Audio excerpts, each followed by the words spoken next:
This is Teachers Talk Radio, and you are listening live. Hello and welcome to the morning break. I am your host, Khanh-Duc Kuttig, broadcasting now every alternate Tuesday. And today we are exploring the sweet spot of AI use. Do stay with us. This is Teachers Talk Radio, and you are listening live. Tune in live at ttradio.org, or to join in the conversation, download the Podbean app and search Teachers Talk Radio. Follow the hashtag TTRadio. Tune in, talk it out with Teachers Talk Radio.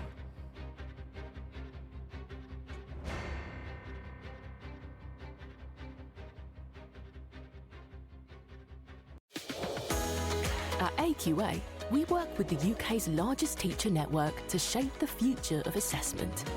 With teachers for students, we ask questions today that matter tomorrow. Get a head start on your fresh start with Bloomsbury Education. With 30% off all our books till the end of September, this back-to-school sale is your chance to stock up on CPD titles, classroom resource banks, lesson ideas, and practical solutions to every teacher's pain points. Browse titles on sale from the Like a Ninja series, The Week Junior, and Let's Talk picture books, perfect for the new school year. From leadership to inclusivity and maths to mental health, Bloomsbury Education has books for every step of your teaching journey. Welcome back to school at bloomsbury.com/back-to-school sale. Over 7,500 primary schools are already using Kapow Primary to boost confidence in teaching foundation subjects. Our expert-created curriculum planning, lessons and CPD are here to support and upskill you, whether you're a subject lead or classroom teacher. If you've got knowledge gaps in art, music, computing or beyond, we've got you covered. Head to kapowprimary.com and empower your teaching today. This show is brought to you in partnership with John Catt Educational, publishers of professional development books and resources that support great teaching and learning in schools around the world. Don't miss out. Level up your professional development today and visit johncattbookshop.com to explore the full range of titles. So, hi everyone, it's good to be back on Teachers Talk Radio and in a new slot, Tuesdays now, because, work. I used to be on the Monday slot, used to be called the Monday morning break. Good thing. I'm so proud that I did not say welcome to the Monday morning break, because it's actually now the Tuesday morning break. So today we're going to look at AI. What do I hear? Do I hear a boo? Sighs? Someone holding their head in their hands thinking, oh, sheesh, not again. I've had enough of all that AI.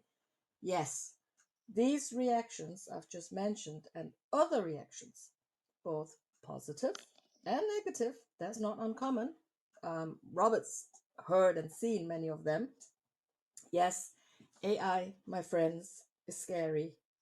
No, it is not scary. It's actually perfectly harmless if you think of it. Just like video streaming, digital technology, online banking, really it is all perfectly harmless. I think the reason why it's scary is because we don't know what to do with it. I remember when online banking, I think years and years ago, decades even, when online banking just started, everybody was like, what do I just transfer money like that? No, if I want to pay somebody, I've got to go to the bank, or, better yet, give them the money in cash. So, it's just similar to that. Back then, we don't know what to do with it or how to deal with it. There's so many considerations to bear in mind when it comes to the use, or rather to our choice to use, how to use AI. And what's interesting is that there seem to be two polarizing views, right? The camp that embraces AI or has embraced AI and all that comes with it, and then the camp that absolutely derides the existence of AI. But it doesn't have to be that way. And my guest, Dr. Robert Stroud, will share some of his insights into AI use in education with us. And in particular, we hope that today's show will give you some ideas on how to engage, now engage being the operative word, with AI, with your students, without taking away what many of us see as the core of education, critical thinking, right? And Robert, say hello first. Say hello so that I know I've not been talking to myself. Say hello. Hi, can you hear me okay? I can hear you. Okay. Did you hear all that? Did you I hear my did. monologue from the last? I was Okay. listening Now, very Robert, closely. very good, very good. Robert, fun fact, and I think you know this fun fact. It's your birthday. You didn't say anything. You really kept that one under wraps. So here's a cheer from Teachers Talk Radio for you.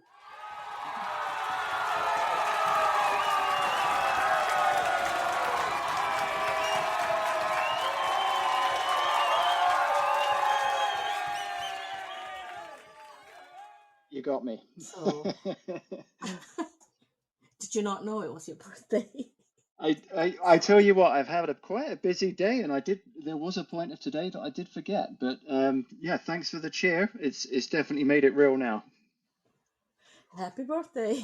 Well, thank you so much Thank for you. coming on to the show to talk about AI use in learning and teaching. I think this is actually going to be a really unique conversation because we are actually neither bashing AI use nor, worshiping the ground it treads on. So, first, Robert, tell us what you do and two things that you use AI for in any area of your life.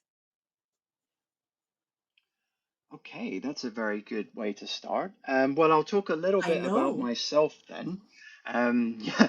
Well, my name is Robert Stroud, as you heard, and I've been living in Japan for about 20 years now. I'm originally from the UK. I didn't quite come from a teaching background until I came to Japan. Before that, I was quite involved in a lot of startup company business in the UK and the US. But on coming to Japan, I kind of fell in love with the idea of education. I was kind of fascinated by the way Japan did everything from very young ages, actually. I mean, one of the first jobs you'll usually do if you're kind of fresh off the plane, as you say, when you come to somewhere like Japan, is start with schools. So I started teaching in a lot of schools around Tokyo and close to Osaka as well. And yeah, I progressed through learning about the differences in culture and differences in mentality from both a student standpoint and a teaching standpoint.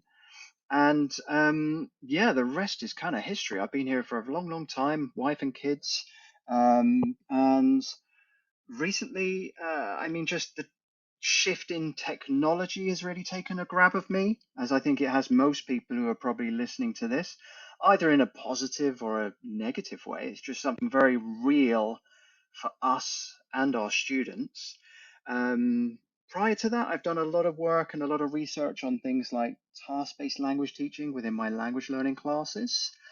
But I think my real passion has got to lie with student well-being and engagement, how they kind of view a classroom, trying to understand from their standpoint what it is they can get out of that experience of being in a school or in a course anywhere. So the second part, you asked me two things I use AI for right now. Okay, one of them, let me give you a teaching example to start with. That would be I work a lot in university now, but I've worked with all kinds of ages, all different age ranges. But with the students I've got right now, I think one of my favorite things to do with AI is get them to use it to be creative in terms of project work. So nothing fancy, really just simple ChatGPT or Copilot or some kind of AI they use on their phones to learn how to dialogue with it and actually come up with things like research ideas or research questions, and perhaps even, ways they should go and get data, getting them to really get questioned by it, not led by it. So I'm really enjoying trying to help them create this relationship with it that's very positive rather than controlling. Um, okay, a second one. All right, I'll talk about myself. So, okay, if everyone out there is, probably working on some kind of planning for a lesson, I definitely use it to help me create lesson plans and also quizzes. I'm a huge fan of, summarizing lessons towards the end in a very simple way, just creating a kind of quiz and a review and something to help students kind of, make sure they've understood the process of the class or the content. And, I was one of those teachers for years who sat down and kind of gone, okay, what did we learn? Wow, okay, how can I make, 5 or 10 questions about that? No longer the case. I'll just plug the whole thing into AI and say, okay, give me 5 or 10 questions, multi-choice, that summarize what we've done that will test the student's understanding. And it saved me bags of time. And I think that's certainly one of the ways that AI is a good thing for us as teachers. Yeah. I hope that's a good start for my first question. Yeah, definitely a good start. Thank you so much. I did not know that part of your trajectory, that all the stuff you did before you came to Japan. And what I especially liked also was what you were saying about learning about the culture of the place from a student perspective and from a teacher perspective, because I think obviously these are two very different social settings, two very different lives, right? How a student experiences something is different from how a teacher experiences the same thing. Very interesting what you mentioned also was um, your use of AI. And while, as I'd written that question down in preparation for today's conversation and listening to you, the I struggled, not because of anything that you said, but I struggled for my own understanding of what exactly is AI, because I use a translation software that's freely available on the web. When I have to write emails in German, I speak German, but I don't, write it terribly well. So when I have to write official emails, and if they unfortunately have to be in German, I use this one software. I formulate, what I want to say in English, and then it gives me the German, but I always look over the German. And, there's two things that I always look for. The first being, does that sound like me? Because I don't want to write something or have some AI write it for me and then send it off. And then, my recipient thinks, oh, she's so smart and she's so clever, and we can get her to do this in German more often. So I always ask, is, is that me? And secondly, and this is what I've told people, is that I believe to use translation software, you actually have to have a good level of competence in both languages, the language that you're translating from and the language you're translating in. Because I see it with my students, they have to write to me in English. So, and I know the email was originally written in German and translated out, because the terms, the words, some of the vocabulary in that translated email is just not context appropriate. So I look through that, and I can only make those, lexical choices or lexical decisions if I have that level of knowledge. So my question is that AI? Because if that's AI, yes, that's what I use AI for. Another thing that I use AI for academically is for literature reviews or scoping reviews. Back in the day, I'd go to the library, type in, into OPAC, into the system, let's say academic literacy. That's what I'm working on at the moment. And it'll give me all the search, all the results. And then, I'll write it down on a piece of paper and I'll go into the various shelves and all that. But now I don't have to go anywhere. I can do all that from the comfort of my, workspace at home. So is that AI? So my question, Robert, to you is, what exactly is AI? Is it just anything that's automated or It's what? it's a very good question, and I'll start by just talking about those two examples you gave because those are very common ones, aren't they?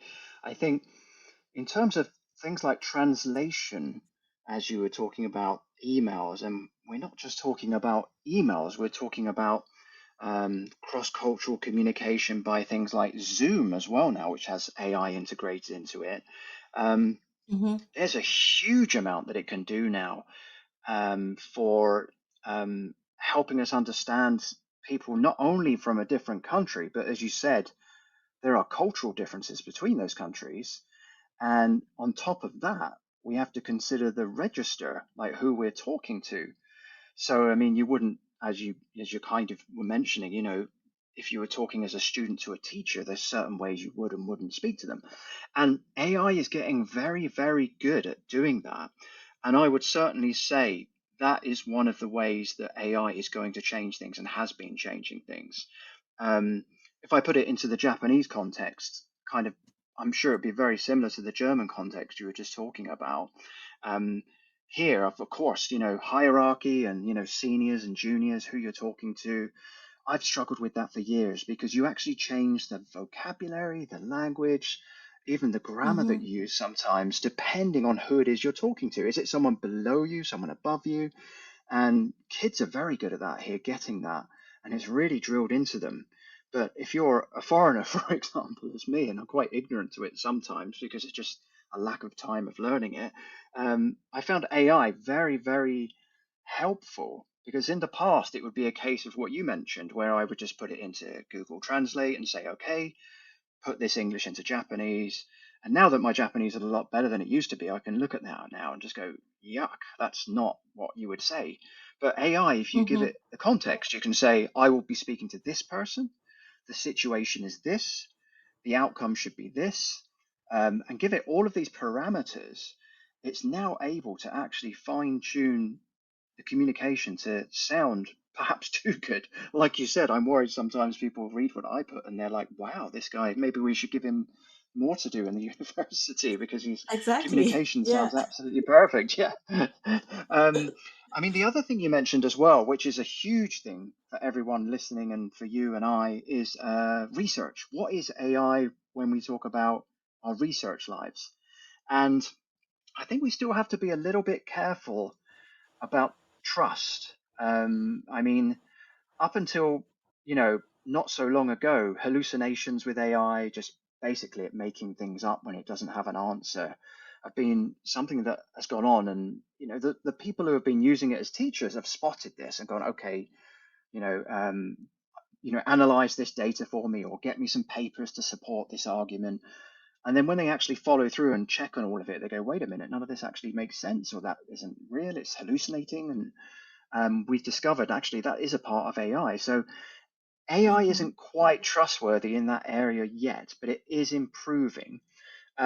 If you wanted me to actually summarize, okay, what is AI? Because we are at that point now, aren't we? We first got very excited about what it could do. Then we got Yeah. very worried. We went on the downslide. We got very worried about what it does to us and what it does to learners and kids and people. Is it good for us? Is it a good medicine, or is it poison?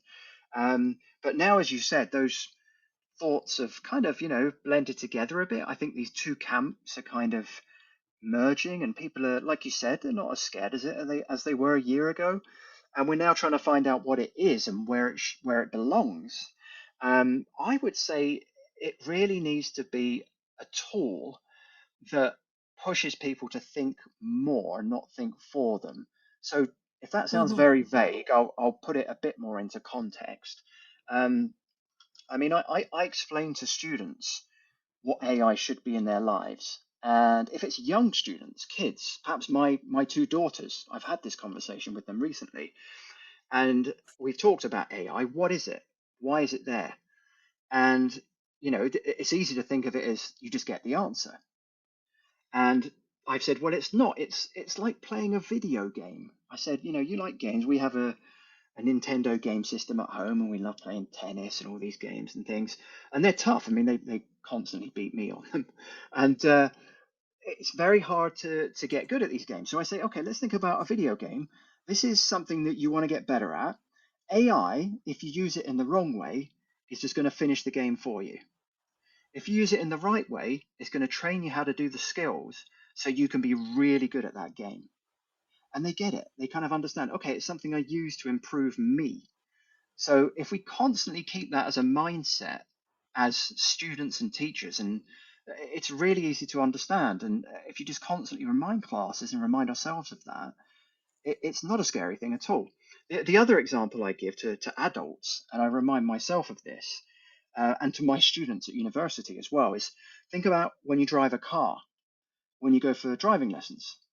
So you could go to those driving lessons and you're really going to have a bit of a rough time, to learn how to drive. It's scary.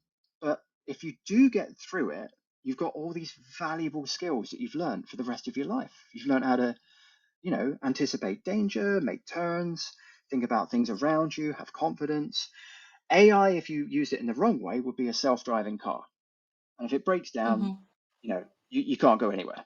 If you use it in the right way, that would be having a really great car that kind of assists you in those turns, and maybe having a GPS in there with you and stuff like that. So it's a bit of a long answer, but I think, as you were saying at the beginning of this show as well, we are trying to understand what it is, and we don't need to be afraid of it. And I think we just need analogies like that for our students and for ourselves to remind ourselves it's there to help us, but never take over. Yeah, that would be it from I me like for that that. actually, and what you've just said. I love the car analogy. I think I'm going to use that this semester. We start in October. I really like that, the understanding of that. That if you know how to drive, right? I mean, before you even get to driving, you have to take all those lessons and whoever you take them from. But you'll be learning those skills, and once you've you know once you've done the lessons and you've understood various different principles and how to do certain things and all that, then you take your test, and you've got that skill for life. That's right. And I The think this is other really where we are. Sorry, go ahead. Yeah. Yeah, and the other analogy or the other anecdote that I really liked was the one with the video games. And when you described it like that, it's exactly what my younger kid does at home. He's currently playing a new game, and I mean he's been playing various different games, and I have noticed that well, the big one, she would go to her iPad when she's stuck somewhere, or they can't get any further, and they go and they do some research on how to solve that particular problem. And my younger one, not because he's lazy, but because of the convenience of it, he just speak to our home device speaker thing and go, um, Alexa, how do I do this in this, right? And that's they're just so smart, these kids. um, and I think if we, like what you're saying, if we have the conversation with them from young, they will understand it. um, just to share a different anecdote, there was a report. We watch the news occasionally at home, as in the children's news. So it's got stories from around Germany and around the world. That's it's been scripted for kids, but it's also things that affect children in their lives. And excuse me, not too long ago they talked about artificial intelligence in learning and in schools, and they interviewed some school kids, and they'd also spoken to kids about why AI shouldn't do your homework for you. And there were, I think, about 3 or 4 kids who on the show then said um, that they wouldn't let, or they let AI do their homework for them. But then what they discovered was that when they went to class with their homework, they discovered that they didn't actually understand the work, or they had no idea what the homework was about. And they learned that from that somebody else is exactly like when we were in school. If you let your best friend do your homework for you, and then you come to class and you're like, yeah, I've got my homework done, but you had no clue what your friend had done, right? So I think kids are, smarter, stronger than we think they are. Um, the problem, though, coming to that there are still people who are saying, if we go with that example with the video game, and kids using AI to find out, how to get to the next step and whatnot, but not, having AI finish the game or win the game for them. Um, there's still educators who claim that this isn't what education is about, and that AI is detrimental actually to the development of our students' thinking skills. Because they argue, or they say, where's all the thinking gone if all you have to do is, ask AI either verbally or, write it out. How do I do this? So, what do you say to that? Well, I'm very sympathetic to it, first of all, but I will say something else about it a little after this. Um, I'm very much one as a parent and a teacher to really believe that critical thinking is what we're there to learn. I mean, generally, whenever I've taught anything, um, and I'm sure there's a lot of teachers listening to this who agree with this, it, it isn't really that much about what you're teaching students in terms of the content that's important. It's what they're going to take away from your classroom. And the most important thing when students join a school or a high school, university, we're sending them off into the world as um, whatever people they become through that process. And I think critical thinking will take you absolutely further than anything else we could probably teach them in a learning context. So I'm 100% for that. That being said, I think where we're now slowly arriving with AI as a realization is that a lot of people who are thinking like that are kind of fighting against the river. They're trying to walk upstream when AI's here and it's coming, and we can try to make people make students not use it all the time and just think critically and everything. And I do agree with that, but um, at some point, I think because of the way the world is changing, and when I say the world, I'll give you an example. China, for example, have now mandated AI education for young kids across the entire country. So they've now got 6-year-olds who are having mandatory AI education within schools across an enormous country. That this is starting to kick in as we speak. And through doing that, it does make me wonder, should we not just kind of go with the flow? Because eventually, education will change. Education is always changing. If we look at classrooms 100 years ago, we look at them now, and in the future from now, AI is going to change what happens because the presence of it in a learning environment and in our lives just completely changes the goalposts. It makes everything so much more accessible. Perhaps not to all students, and that's a totally different issue. The equality of all of it, but it does make everything very accessible, and it makes information very quick and easy to come by. So if that's a reality of what's going to happen with our learning, um, perhaps it's from a teacher standpoint, we need to consider, well, what do we need to teach them? Because if the world in 20 years from now, when we're talking about young kids going off to manage their own companies or be the next global leaders, what skills are they going to need? Because a lot of the skills we're teaching today might not be applicable to the world in 20 years from now. So there's a part of me answering your question that completely sympathizes with people who say AI is bad for critical thinking and we need to kind of, put a leash on it or control it to make sure it doesn't impact the learning of students. But there's another part of me leaning towards this kind of, let's just open the floodgates, and why don't we just kind of see what happens with it? Because it's this massive thing that's here, and it is going to change what people need to learn in the future, what skills are going to disappear and what skills are going to remain.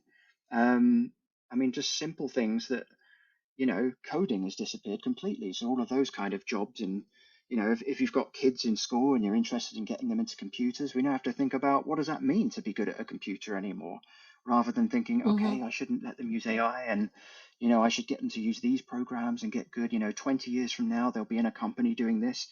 They probably won't. So I think in a way we kind of just have to let go a bit and mold ourselves around the way technology leads us. We've done that for years, haven't we, with the internet and everything else before that. So yeah, I think that's kind of how I'm feeling about it at the minute. So there's two sides to that, really.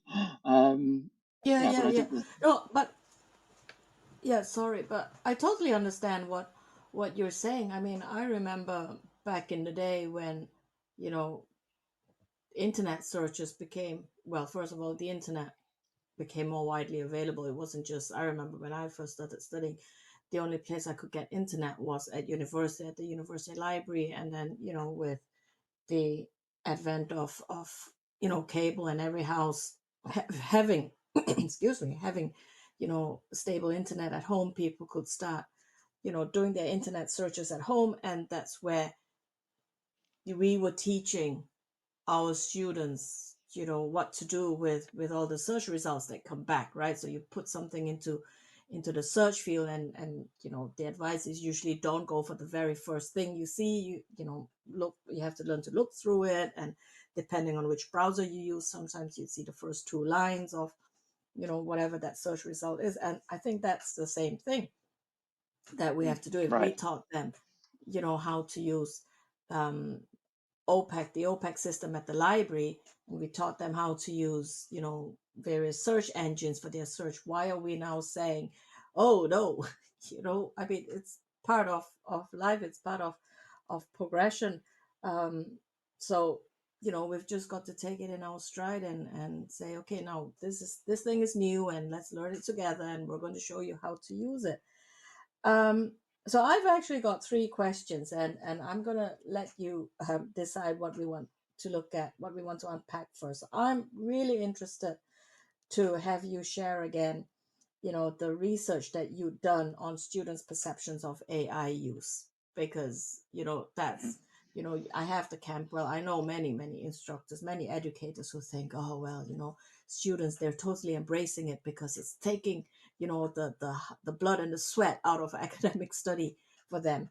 And I want to hear from you if this really is the case. So that's the one thing I'd like to unpack. The other thing I want to unpack with you is what exactly can AI do for learning? And Mhm. um, the last thing is I want to unpack is how to support thinking, or what can teachers do, educators Mm. do to support thinking. What shall we unpack first? Well, let's go in order. I think that's a really nice logical flow. So why not just stay And with I it like did not that? even So put it shall in AI. Look at that. Go for it. I? All right. So that first one, research perceptions. So the perceptions of students. Yeah, that's a really Yeah. good one. I'm really glad you brought that up because I think that's been one of the most overlooked areas of teaching and research in the last 2 or 3 years. We've been so involved in looking from a teaching standpoint or an administrative standpoint or a parent standpoint of what is this tool and what does it do to someone's brain? How does it help them become better or not better or grow or not grow? And I think we've missed a great opportunity to actually just communicate with students and actually ask them what they think about it and what they do with it. And I think a lot of research now is moving towards that, which is good. Um, a paper that I co-authored this year that just came out a couple of months ago. This was based on university students. So this is higher education. It's not going to be completely applicable to younger learners, obviously. But I think a lot of this will be perhaps things that those younger learners end up feeling about AI. So these were students in different contexts as well. This wasn't just Japan. We had students from China and New Zealand. And we gathered information from about 700, I apologize, 700 students studying in all kinds of courses across those universities. And I'll give you the things that the main things in our analysis of what they thought were the best things about AI for their lives. The things that they're not surprising. The first one was efficiency of work. So they loved they could do things faster. And this wasn't just a few students, this was most of the students said, yeah, AI is great, I can work really fast. So that doesn't sound so bad when you think about it. They become more efficient. It doesn't necessarily mean they're being lazier or anything like that. Um, the next one they said was actually creativity. They actually found that using AI helped them come up with things they would never come up with without it. So there were situations where they needed to come up with ideas for their essays or ideas for their reports or anything they're doing within higher education. And I think that's a good thing. I think a lot of people might say, oh, they should think of that themselves. But what you'll notice with AI, if you watch students using it, and this definitely goes for young learners too, I've seen this with my daughters too, is even though AI sometimes will take the first step, say, for example, a young student's writing a story and they say, okay, I need some characters, I can't think of a character, and they're just stuck. And that happens a lot to all of us, right? So if AI says, okay, well, how about, these 5 characters, which of these 5 characters do you think might be good? And they go, oh, I like that one. That one's good. But I'm not sure what they'll do. Okay, how about these ideas? And it just spurs them on and eventually gets all of these ideas out. And I think that's a very positive thing. The surprising thing from students in that research that we did was the number one concern they all had, and this was pretty much all of them, I'm going to say in the 90%, was they were worried they were going to become over reliant on it. And this is what the students said, which fascinated us. Yeah, I'd never thought university students would stand and put their hand up and say that. But they said, I'm concerned that using it every day is going to make me kind of addicted or reliant on it for everything that I do.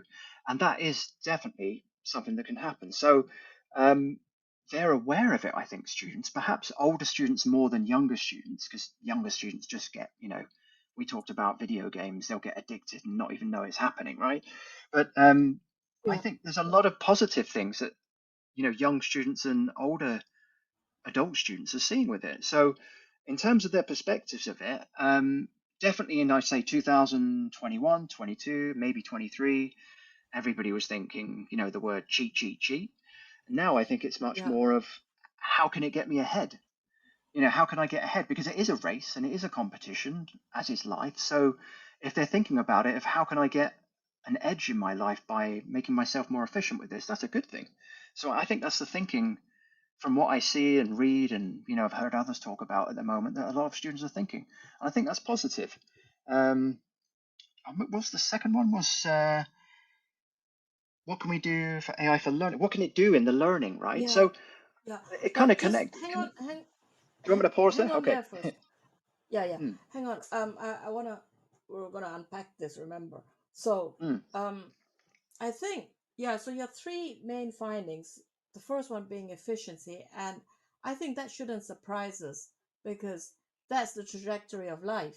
I mean, you'd be mm, hard pressed to find somebody who, want to scratch their right ear with their left arm, right? Well, no, not even arm, left hand, right? That's the thing I always tell my students when they're doing something, right? I say, come on, that there must be an easier way. There must be a more efficient way of doing this. I mean, and then I stand mm, there and I lift up my left arm, and then I I put it over my head over to my right ear, and I say, you really don't want to be, you don't go through life scratching your ear like that. So that they can't be faulted for wanting to find, efficient ways of doing things, and that's what progress is all about, right? That's what we've got, all right. different things like internet banking and, having your bus passes on your phone and all these other apps. So that's to me, that's no surprise. What really debunked it for me is, the camp that says, and you said it, that whole cheat, cheat, cheat, right? Where we, why Mm, do we why do we have this negative mindset? I mean, yes, there may be a small, number of students who struggle and feel that they're failing, and therefore they use AI to get ahead, but they're using it wrongly, so it's deemed as cheating. So I don't know where I was going with that. But most people, most students, use it for, want to be efficient. They want to get ahead. The other thing you said is that creativity and that brainstorming. Um, and that I really like. That for me was new, because my fear, and what again I hear from other educators, is even though I have had students who have said, no, we use AI for brainstorming, I think there's still, the old guard who say, well, education is about sitting there and thinking for yourself, and coming up with ideas for your essay questions, and you can only come up with good ideas and good strong essay questions when you've engaged with the topic, right? Mhm. Right. um and that is something where I'm still on the fence. I still do think, yeah, you've got to engage with the topic, and then you'll have an idea for an essay question.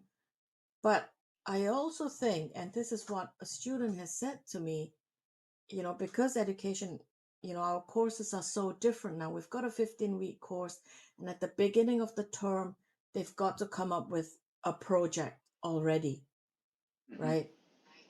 And they're saying, well, you're making us define a project before we've done the course. We're not even halfway through. You're asking us to do this by week 2, and we don't know what are all the various things that we could do, because we've not covered the content. So, this is the course. It's called, let's say it's called Classroom Language, and you want us to research something. We've never done anything about classroom language, so we're going to use AI to brainstorm this. And then we're going to sift out. That's how my students use it. For me, what was really interesting is the over reliance. I hadn't thought of that. I find that surprising, because um, maybe I'm just cynical in my old age, but I think young people today just, they just want everything easy and efficient. I mean, Hmm. my child would come up to me and say, Mommy, when's the next bus to there? And I go, you've got the timetable app on your phone. Look for it yourself. And she looks at me and goes, but you can tell me that off by heart. And I say, look for it yourself. So that's just me in my cynical old age. But interesting, very interesting findings there. So let's go on to the next question. Then what exactly then can AI do for learning, apart from, we stopped at, creativity and brainstorming. What else can AI do for education, Robert? Well, I think one of the big things that we've learned over the last couple of years, especially, is this thing that the thing that AI can really do, especially when we're all teachers with large classes and things. And, we've really stretched to help lots of students out with all their individual problems and everything. Um, I'm not sure it's working perfectly yet, but what I strongly see the future of AI being very good at is this personalization of the learning that's going on.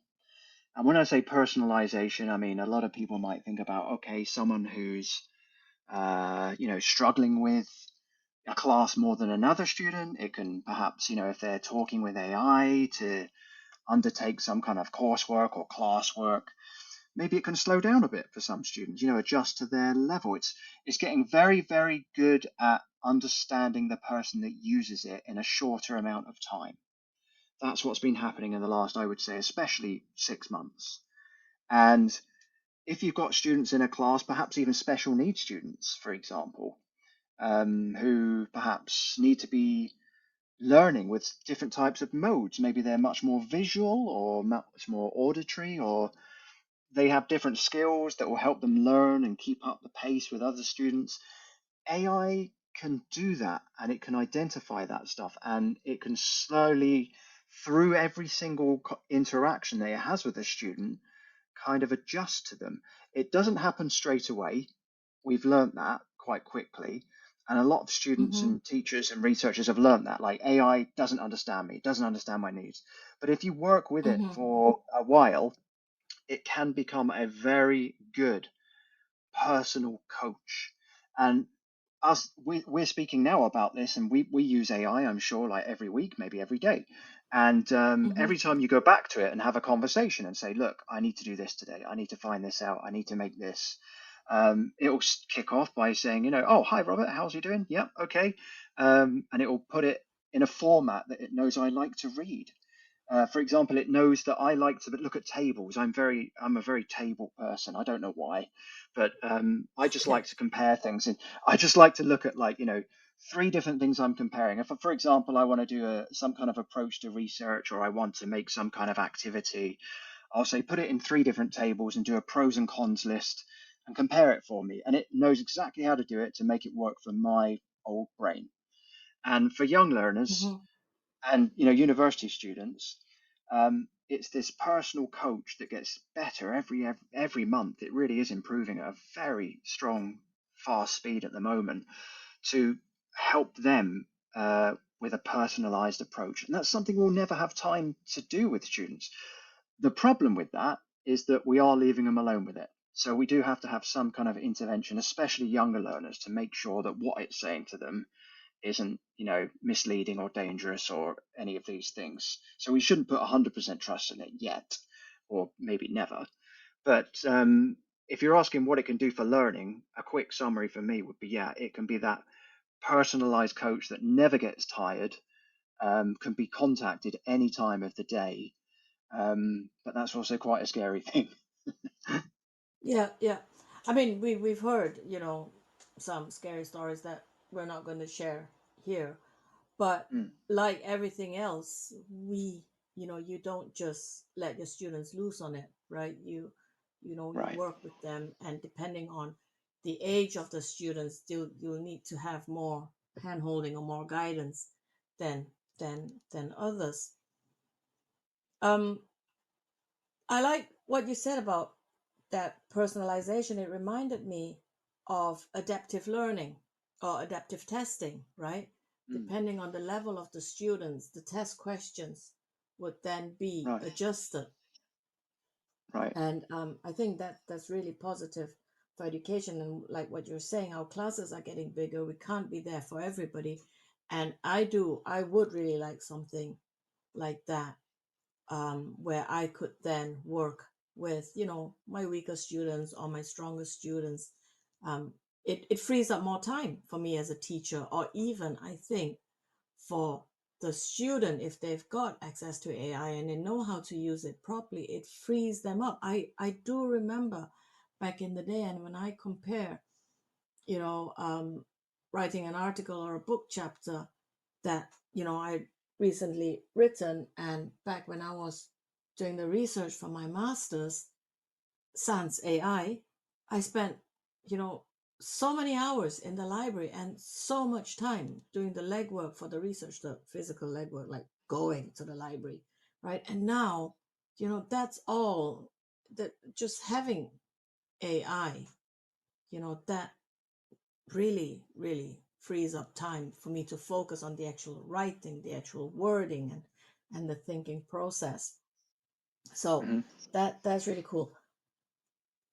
Before we go to the last question that we want to unpack, let's listen to some education news from around the world. At AQA, we work with the UK's largest teacher network to shape the future of assessment. With teachers for students, we ask questions today that matter tomorrow.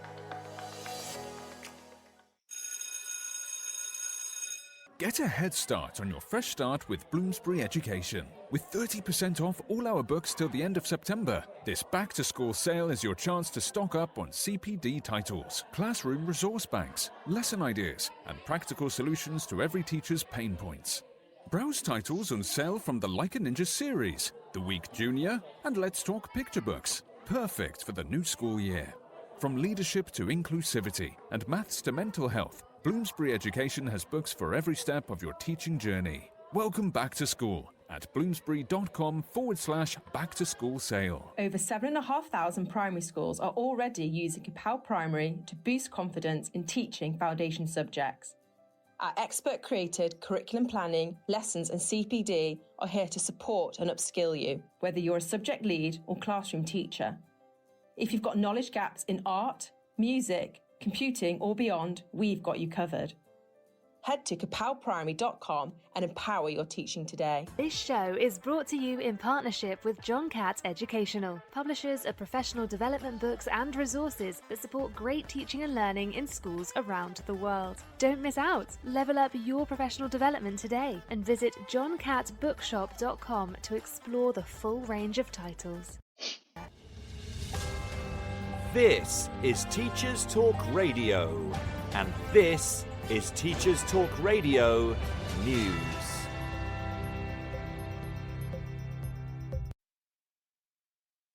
In North Yorkshire, the local BBC News team says parents are playing detective in the battle for school bus passes. The report on the news website's Family and Education page says parents are fighting to receive a bus pass after school transport policy was changed.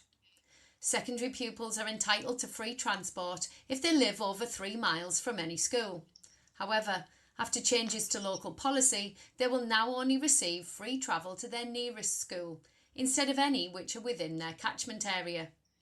The council admitted the new policy was not generous, but was necessary to save money.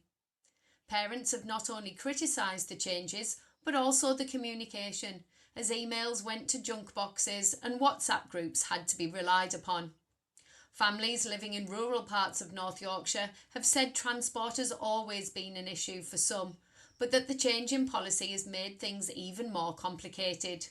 Some even suggested it may cause a rapid change in school numbers or even impact on the housing market.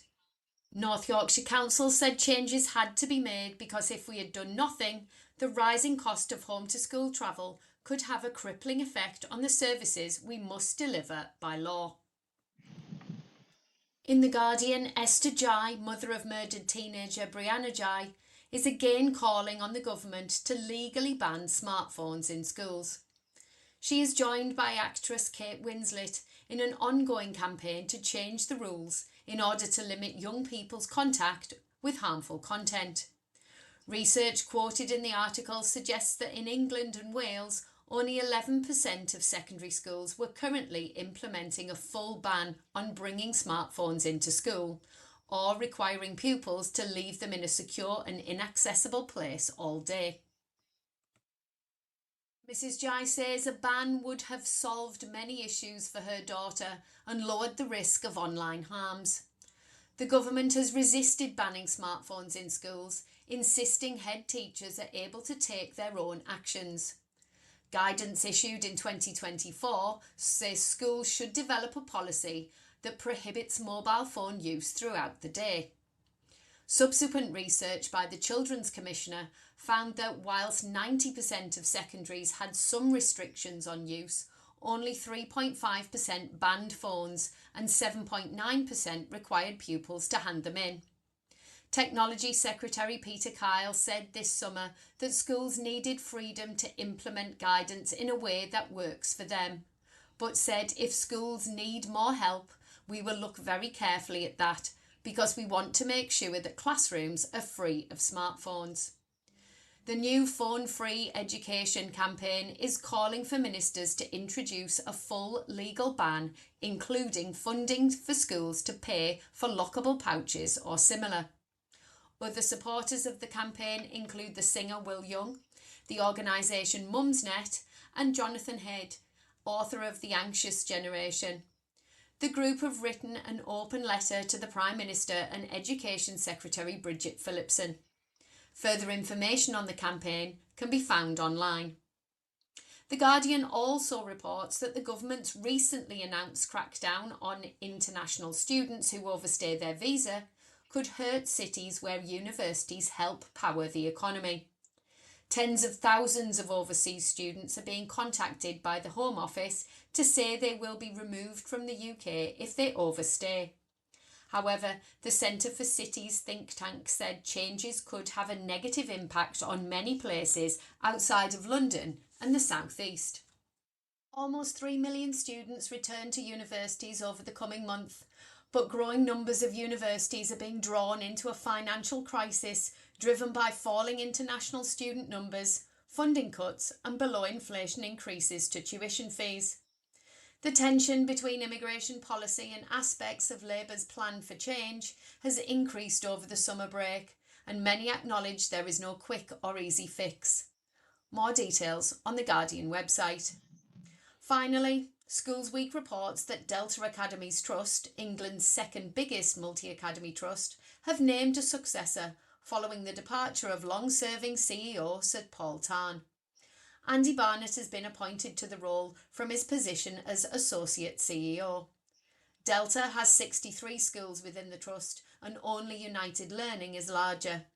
Sir Paul said he leaves the trust in an incredibly strong position, and the trust website states Barnett will help shape the future of education for the trust and beyond.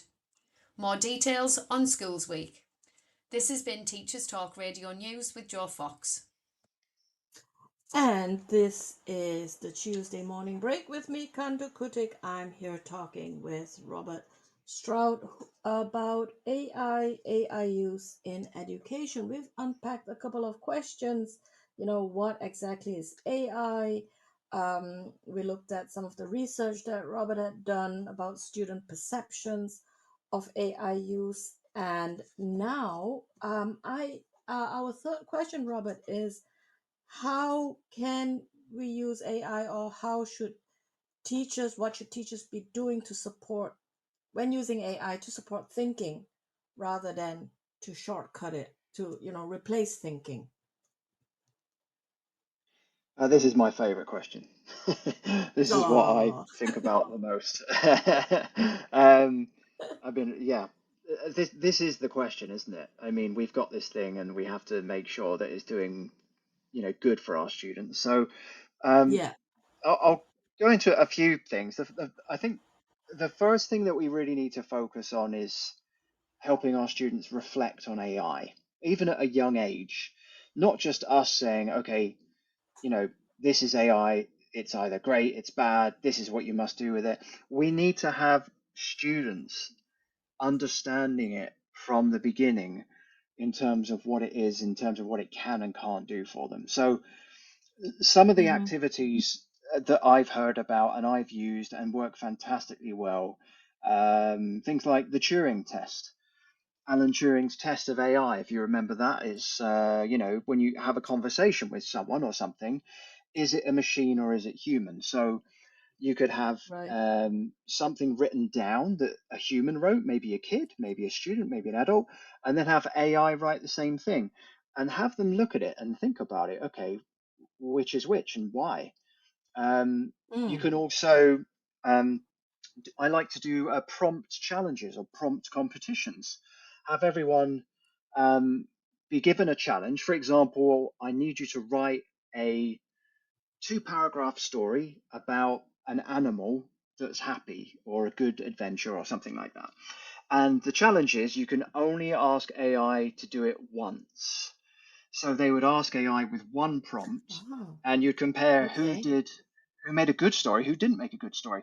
And these kind of activities really wake up students to look at what it is in terms of what it's good at and what it's not good at as well.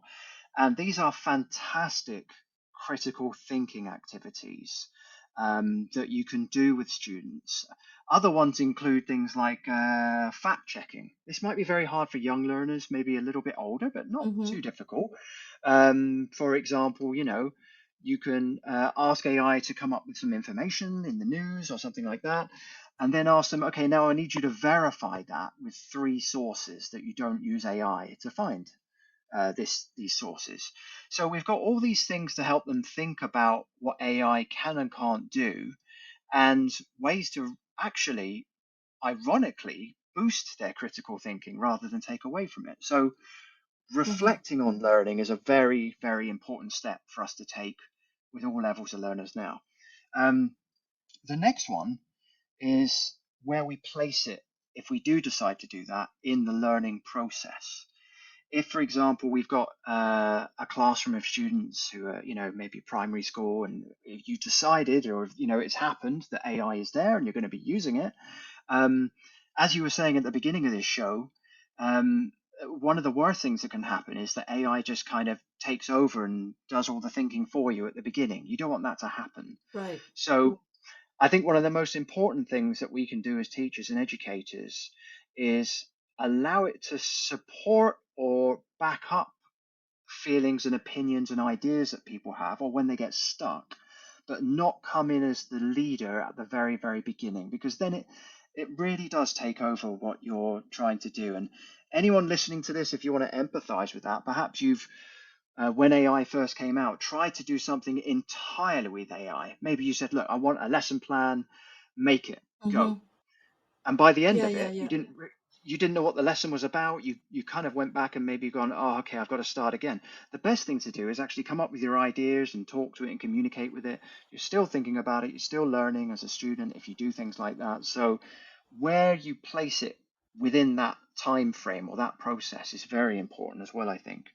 And I think the last thing I'll say, and I think this is probably the biggest thing for me in terms of the next 10, 20 years, is we really have to sit, if we can, and think about how we assess students. What is assessment?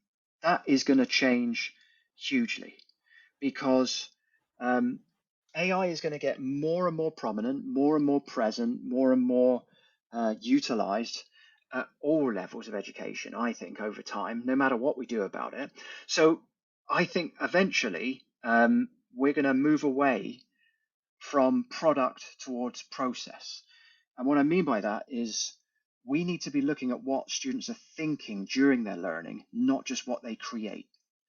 Because if you do use AI and you use it a lot, and we said this word cheating before, that's terrified everybody.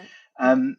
There's not much we can do about it eventually, I don't think. I think this stuff is going to be there. And if we want students to keep up with the world, we need them to be using it, because 20 years from now, if they can't use things like this, they're behind. So Yeah, one yeah. of the best things we can do for their thinking, to support their thinking, is to look at what they're doing along the way. So things like portfolios or reflection logs on what they were thinking and justifying the choices they made as they went along. And, sitting with students and thinking, okay, you've got this far in your story or your report, and what are you going to do next? Please explain why you did this or why you didn't do this.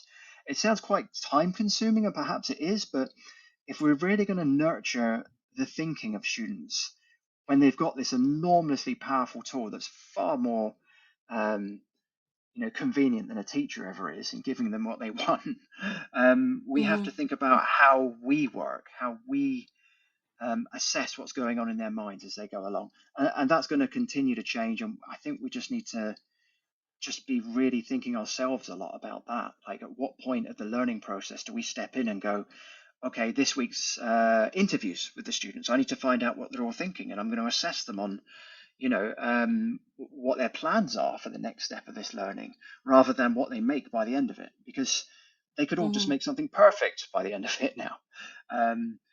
So those three things really. I mean, how we get them to reflect on what they're doing and how AI is a good and a bad thing, where we place it in the process of education and learning, and also, how we assess that they're actually growing, how they're actually moving forward. And actually, as you're sharing that, with teachers working with students and engaging with AI and together with students, it kind of brings me back to what you were saying about students. One of the findings from your research, that one thing that the students mentioned was their worry or their concern that they were going to be over reliant on AI. And I think with us teachers making that journey with the students and showing them, in what area, what part of the process AI can be helpful, can be a tool that will show them, it will, in fact, it will actually empower them, where they can make the decision, right?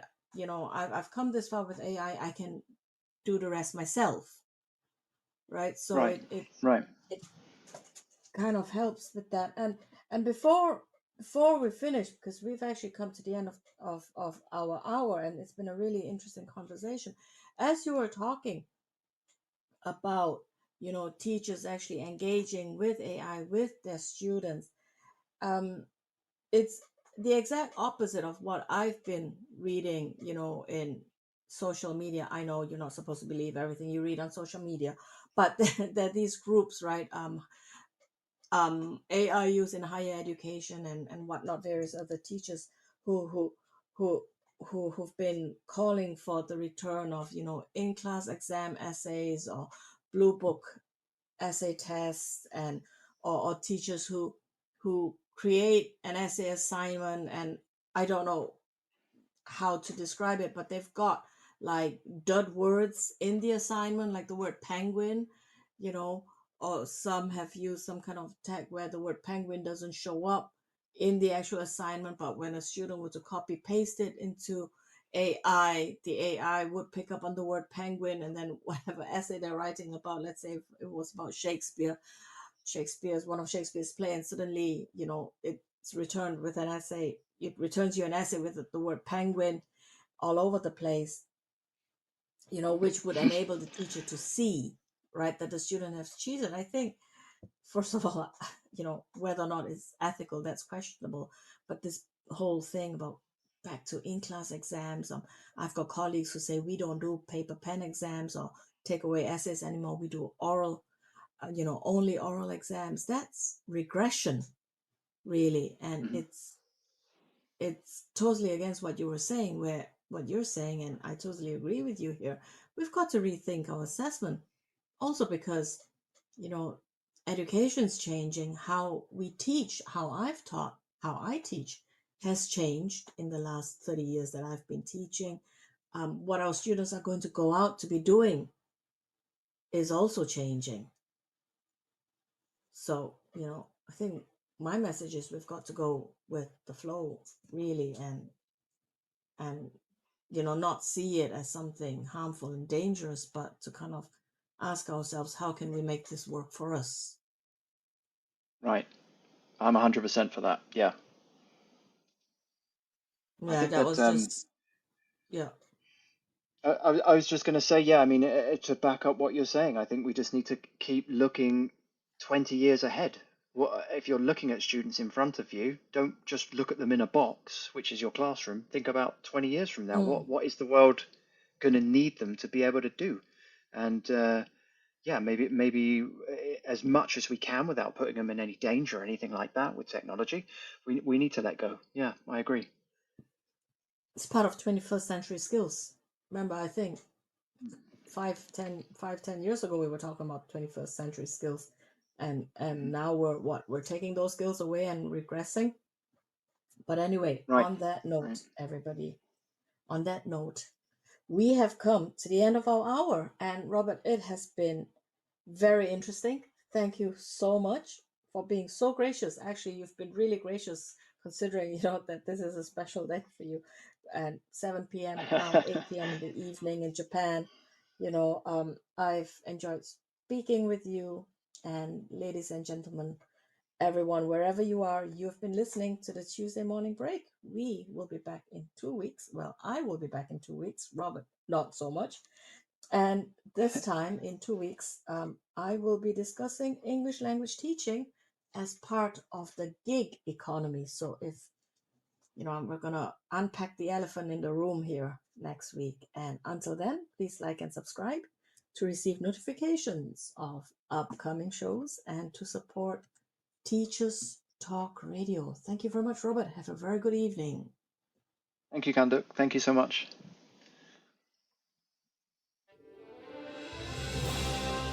You've been listening to Teachers Talk Radio. Tune in live and listen back at ttradio.org.